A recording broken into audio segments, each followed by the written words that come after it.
My name is Assala Mdawky. I'm 28, going to be 29 so soon. I'm from Tunisia, obviously. I come from the center west of Tunisia, the city where the revolution broke. So it's Gasoline. It's a very famous city for a lot of things. It's a revolutionary city. And it's also a very excluded city and marginalized place in Tunisia when it comes to economically, legally, culturally, etc. So also it has the mountains of Shambi, where a lot of events happened there when it comes to terrorist attacks just after the revolution. And it has the largest number of martyrs. So I will never stop talking about Kasserine because it's a very symbolic place, and it's also it reflected a lot on what I'm doing right now. So what I'm doing, I'm a queer activist. So I work mainly on the countering the discrimination and the violence lived by LGBTQI plus individuals in Tunisia. And I now mainly work with an international organization for the moment. I work with Lawyers Without Borders, the Belgium organization. I work in the mission of Tunisia, heading the program on LGBTQI plus rights. So mainly it's on facilitating the access to justice to queer people, influencing the public policies through advocacy and campaigning, and also on structuring and equipping the civil society organizations to jointly advocate for the LGBTQI plus rights as a main component of human rights and individual liberties.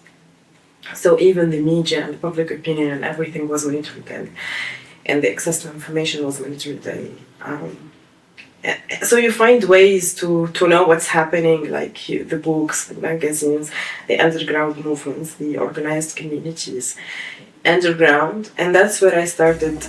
My political awareness started to be charged and more through that, and through also organizing with the student union and in the school and in the university.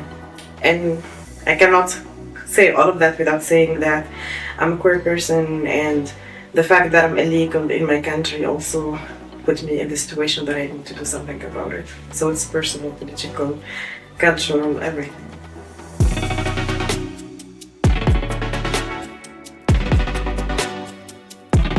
So the situation in Tunisia, just with the break of the uprising of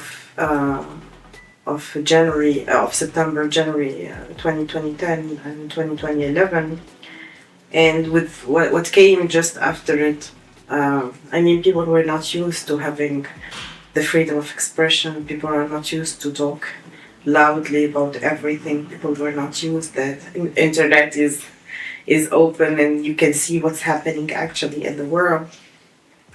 Civil society, the word we didn't hear of before, like now we have a very strong and big civil society organizations. The civic space became extended more and more, but now it's again going back shrinking, and we can talk about that. It was a mixture of many things, and it was a mixture of the rise of Jabha Shabiya, which is a front, popular front, a leftist popular front that gathered a lot of small political parties that are from the left, and it became an alternative for us at that moment because it was pushing for freedoms and liberties and human rights. And then with all of that happening, we witnessed at that moment like the assassination of its leader, Shukri Belaid, and also the assassination of Lebrahmi, and the assassinations of many other activists, and the disappearance and the detention, and like the far right was taken over the parliament and taken over the ruling, and from like the repression and the, let's say, the long-standing repression and dictatorship, in which like we have an image of the free woman in Tunisia, the free country, the happy country, and then, which is not true. Just after the revolution, we had a dictatorship, and the tools and the methods used by dictators all over the world is almost the same and shared. So this is the thing that they agree on. There were no freedom of expression, as I said, no media, the internet was controlled and didn't actually have, like, let's say, internet. So that you see the relationship between the governors, the ruling party, and the ruler and the ruled. So there was nothing in between. Like, there were no civil society, no media, no communication, nothing. Like, it was us here and a ruling group there. So the police violence was something nobody talks about, and the image of the police is that very corrupted person who take a lot of bribes, and once he's a police officer, he will have a lot of power, and if you need something, you need to be a friend with that police. So this is the thing. And I'm not talking about the people who disappear. I'm not talking about the people who try to talk, who try to do some tags, who try to spread some songs or to rap songs, let's say. So these people, either they are very anonymous, and once they find out who they are, they will kill them. The repression after the revolution became using the religion by the far right parties, and using the media also by them, and taking over the parliament, taking over the government. But the repression also came from the law. So the laws that criminalizes people were very present at that time. Many laws that we never heard of became used, for example, assaulting a police officer. You can see that the laws are very repressive, and the laws are used by police and instrumentalized politically also, let's say, to repress any other alternative coming against what we have. They will also use Article 230, which criminalizes same-sex consensual relationships or intimacy, against everybody, but also against any activist who defends LGBTQI+ rights. So you can see that they will use things from your individual, they will use anything from they will use anything in relation to individual liberties, what we call for example, the freedom of consumption, the freedom of being who you are, equality, etc. They will use that against you. The people are victims to annual examinations to prove homosexuality. The people are victims of torture, of arbitrary arrest, of disappearance. Also, the law is very violated when it comes, for example, to law number 5, which regulates the arrest. So I'm gonna give like a little bit of context to what happens to HRGs and activists in general, and then I'm gonna share a little bit of my experience. So we have, in a way, in Tunisia, we have the criminalization of activism indirectly. So you don't have a law that criminalizes you to be active, but you have a lot of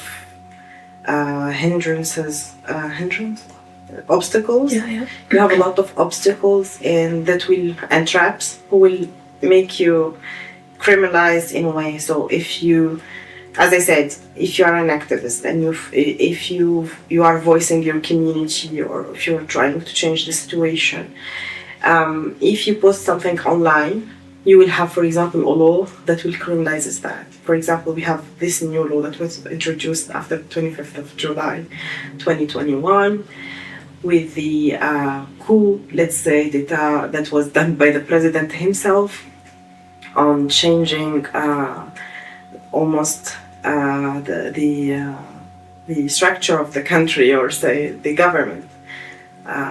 We have this law which is Law 54, that criminalizes the spread of fake news on social media. So the forms of repression is very hierarchical. So you can see also the criminalization of activism through the fact that journalists, for example, in Tunisia are facing a lot of threats and a lot of repression.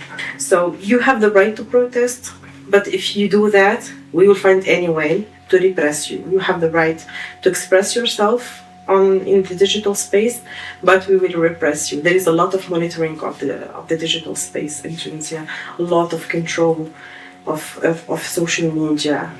People are using some blogs and Facebook posts to put people in jail, especially the one opposing the regime.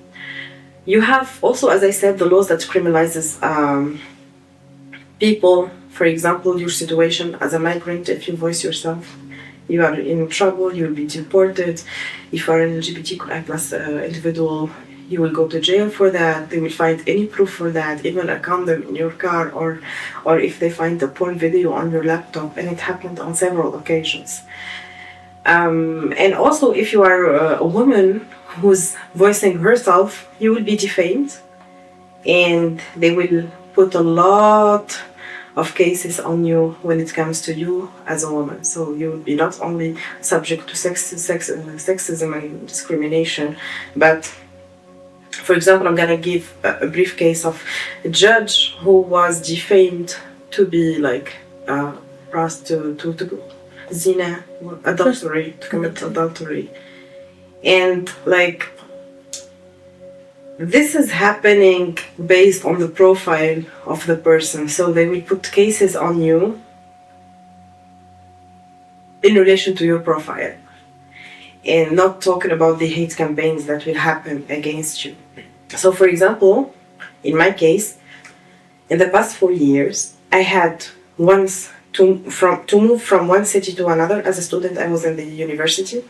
So to travel, to go camping, or to go to a protest, or to go anywhere, or to my hometown, once I'm stopped by the police for contrôle papier, to check my ID, and they will put my ID number in the system, it will appear that it's urgent, and they will arrest me, and they will take me to the police station to investigate me for hours and hours about my activities. So they will ask me, what am I doing? What am I active in? What do I defend? Who are the people with me? They will ask to check my phone, my relationship to LGBTQI+ movement and rights, my relationship to the human rights, civil society, if I know people abroad who defend that, where did I travel before. They will ask me also about my teachers in high school, middle school, my family, my brothers, my where I live, what am I doing. They will ask me everything. This whole thing stayed with me for 4 years. And if I want to travel abroad, of course, because this is monitoring of what I'm doing on a daily basis almost, they want to prove something against you in relation to your gender identity and expression and sexual orientation.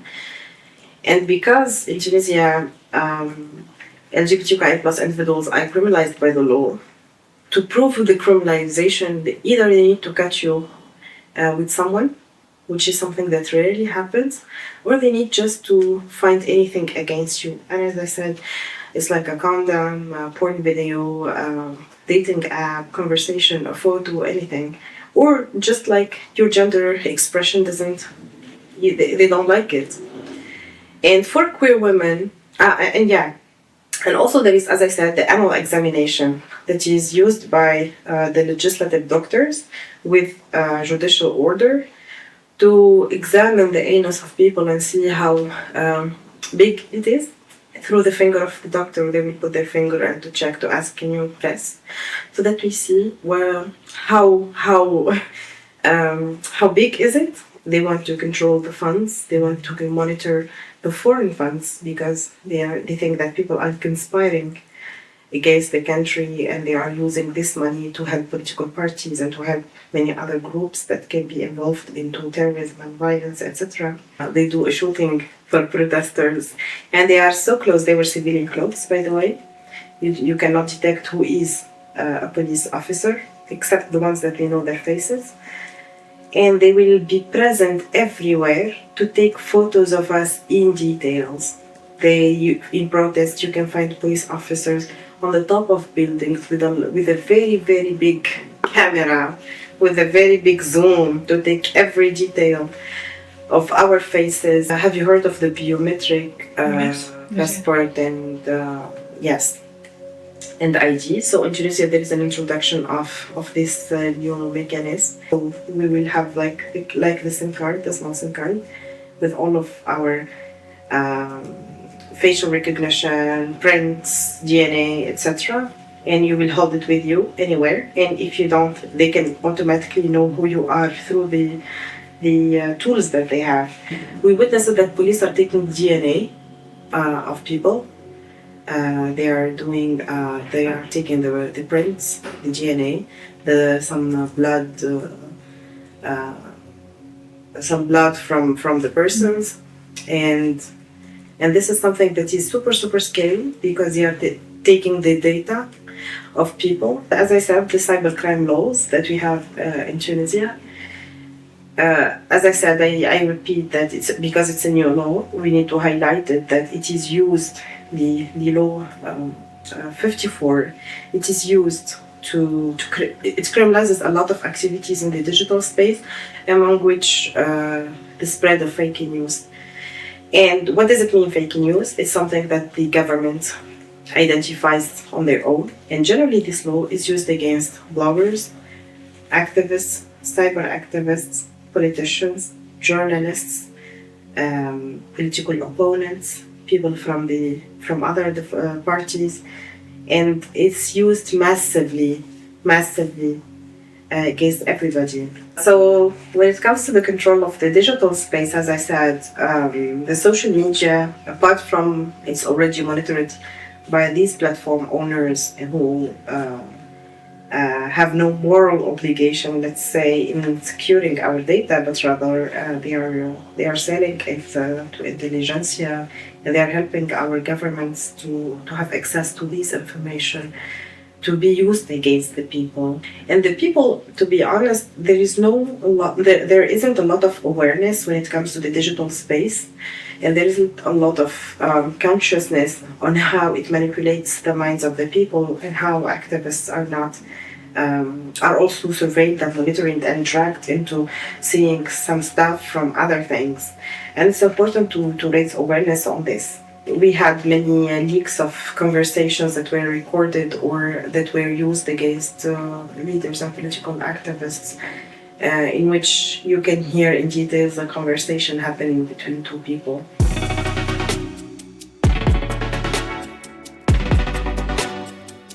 And this puts a lot of queer people into a loop of anxiety and pressure and fear, and feeling uncomfortable in your own skin, in your own body, with your in your country. So people will be living into emotional.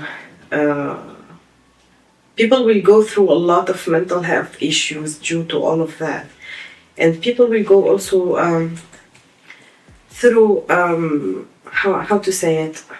People will tend also to be sometimes, queer people in Tunisia sometimes will tend to be even violent towards each other because of the tension and the pressure, and violent with themselves to commit suicide, to do the self-harming, etc. The mental health is very important in this thing. For me also, as a person, I have been protesting in several manifestations and organizing with organizing is a word right now that can put me in jail, by the way, because also the organizing a protest, you can be condemned under the law that regulates terrorism.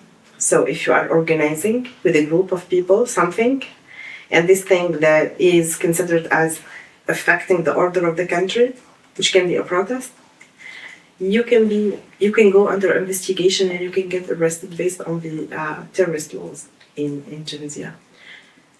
So apart from that, being part of these groups that try to resist and try to make some change in the country, we are subject also to this kind of criminalization and to the criminalization of assembly and of protest indirectly. Because directly we say that we have the right to protest, we have the right to peaceful assembly. So, on the collective level, you can see sometimes that there are some organizations and associations and movements and collectives who started not being more collaborative when it comes, for example, to signing some communiques with us.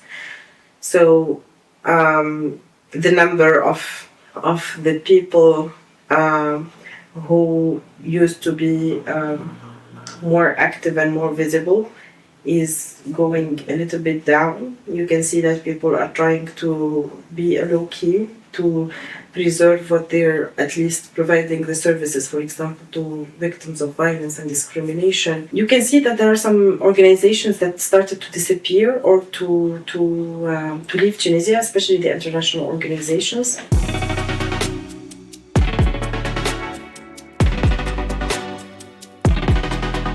But we are still able to talk and we are still able to express, and we have always the alternative ways, thanks to the solidarity between the groups and the repressed people. It is also important to note that we had a lot of gains in regards to help. Hopefully we don't lose them. Personally, yes, in a way, with all what is happening, you need to be more careful. You need to be out of jail and not in jail to keep on doing what you're doing. So, in a way, there is an effect, an impact on what you're doing. You try to find other different ways to express yourself and to reach out to the government and to the people in more, let's say, secure ways and in more intelligent ways to protect yourself. But the mass arrests and detention of people, I mean, is inventing new ways to put cases on people. We have different methods of resistance, and this is, I mean, the path that we chose, and it has, and we are aware of the responsibility that we have, but at the same time, it's a choice, and sometimes it's not a choice, but like, it's a path that we chose, and I mean, we need to keep on doing what we're doing and finding ways, new ways to resist and to push for the change for our country. It's a country that we love, and we want to see our country prospering, hopefully in the future. So, as I said, the solidarity is a tool that I believe in, that gathers people together and empowers people and empowers the society. I cannot talk about this without also mentioning the social movements, which is for me, especially community movements, which is for me one of the major groups that push for the change in Tunisia in terms of having the legitimacy to do so at first, and second in terms of honest and deep messages driven by the need to change and not with any other thing. So, and the civil society organizations as well as social movements, although they are very different in the structure, but it's important to note that organizations are gaining a lot of consciousness to collaborate more with social movements and to shape also this struggle altogether into a more powerful and a direct way. So